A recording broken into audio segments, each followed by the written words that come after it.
दोस्तों आखिरकार अमेरिका ने एक ऐसा कदम उठा लिया है जिससे भारत को एक बहुत बड़ा झटका लगा है। अमेरिका के इस फैसले से भारत और अमेरिका के रिश्तों पर असर तो जरूर पड़ने वाला है, साथ ही भारत के लिए भविष्य में परेशानियां भी बढ़ सकती है। तो चलिए समझते हैं आखिर अमेरिका ने ऐसा कौन सा कदम उठा लिया है जो भारत के लिए एक सरदर्द बन सकता है। दरअसल दोस्तों अमेरिका ने पाकिस्तान के F-16 फाइटर जेट के अपग्रेड और मेंटेनेंस के लिए $450 मिलियन के अपग्रेड पैकेज को मंजूरी दे दी है, जिसके तहत अमेरिका की कंपनी लॉकहीड मार्टिन पाकिस्तानी वायुसेना के पास मौजूद F-16 फाइटर जेट की पूरी फ्लीट को अपग्रेड करेगी, साथ ही उनके सॉफ्टवेयर को भी अपग्रेड करेगी और इन्हें मेंटेनेंस के लिए भी तैयार किया जाएगा ताकि ये फाइटर जेट एक बार फिर से उड़ने लायक बन सके। दोस्तों मौजूदा समय में पाकिस्तानी वायुसेना के पास 75 F-16 विमान मौजूद है और अमेरिका इस अपग्रेड पैकेज के तहत मुख्य तौर पर इन्हें वापस से लड़ने लायक बनाने वाला है। लेकिन एक चीज जो सबसे ज्यादा ध्यान खींच रही है वह है इन फाइटर विमानों का इलेक्ट्रॉनिक अपग्रेड पैकेज, यानी कि अमेरिका अब इन्हें इलेक्ट्रॉनिक वॉरफेयर के लिए भी तैयार कर रहा है, जिसके तहत पाकिस्तानी वायुसेना के पास मौजूद ये F-16 फाइटर विमान दुश्मन देश के फाइटर विमानों के रडार को जैम कर पाएंगे या फिर उन्हें नाकाम भी कर सकते हैं। अब अमेरिका इस कैपेबिलिटी को पाकिस्तानी वायुसेना के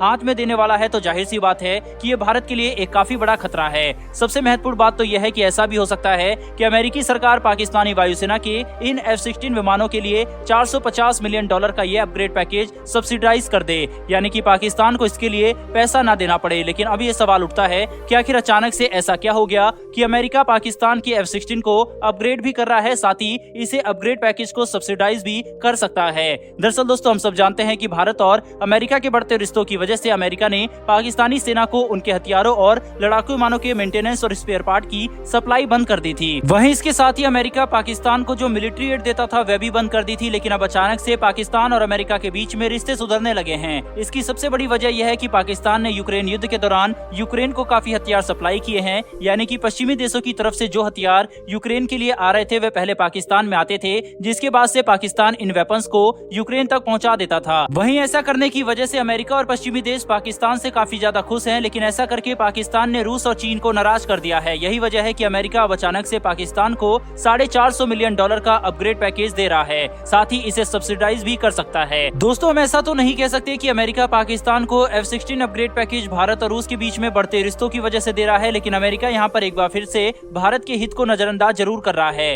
हालांकि पाकिस्तान ने यूक्रेन को जो सहायता की है उसी का इनाम देने के लिए अमेरिका ऐसा कर सकता है। जो भी हो, अमेरिका द्वारा पाकिस्तान को दिए जाने वाले इस $450 मिलियन के F-16 अपग्रेड पैकेज से भारत को नुकसान जरूर होने वाला है, क्योंकि जाहिर सी बात है पाकिस्तान इसका इस्तेमाल भारत के खिलाफ ही करेगा। अमेरिका बार बार पाकिस्तान को हथियार देने के लिए इस बात का सहारा लेता रहा है कि पाकिस्तान आतंकवाद से लड़ने के लिए इन हथियारों का इस्तेमाल करेगा, लेकिन हम सब जानते हैं कि पाकिस्तान F-16 का इस्तेमाल केवल भारत के खिलाफ ही करने वाला है। बहरहाल दोस्तों बढ़ते हैं हमारी दूसरी खबर की तरफ। दोस्तों ये खबर भारत और बांग्लादेश की रक्षा क्षेत्र में साझेदारी की तरफ से निकलकर सामने आ रही है। दरअसल बांग्लादेश और भारत ने $500 मिलियन के लाइन ऑफ क्रेडिट के तहत पहला कॉन्ट्रैक्ट साइन कर लिया है।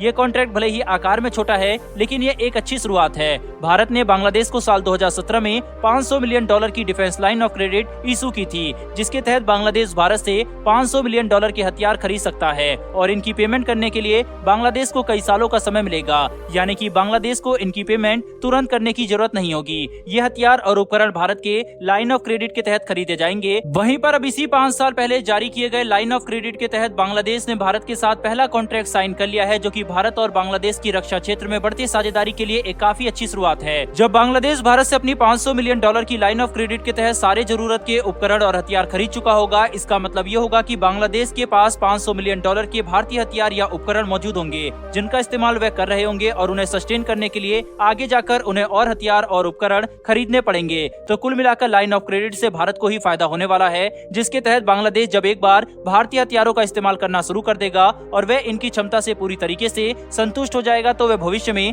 भारत के साथ अपनी साझेदारी और ज्यादा आगे बढ़ा सकते हैं, जिससे दोनों देशों को फायदा होगा। बहरहाल दोस्तों इस वीडियो में इतना ही, लेकिन दोनों ही विषय पर आपकी क्या राय है कमेंट बॉक्स में लिखकर जरूर बताइएगा। अगर आपको ये इन्फॉर्मेशन और वीडियो पसंद आई हो तो वीडियो को लाइक करके चैनल को सब्सक्राइब अवश्य कर लें। फिर मिलेंगे ऐसी एक नई वीडियो के साथ। धन्यवाद। जय हिंद।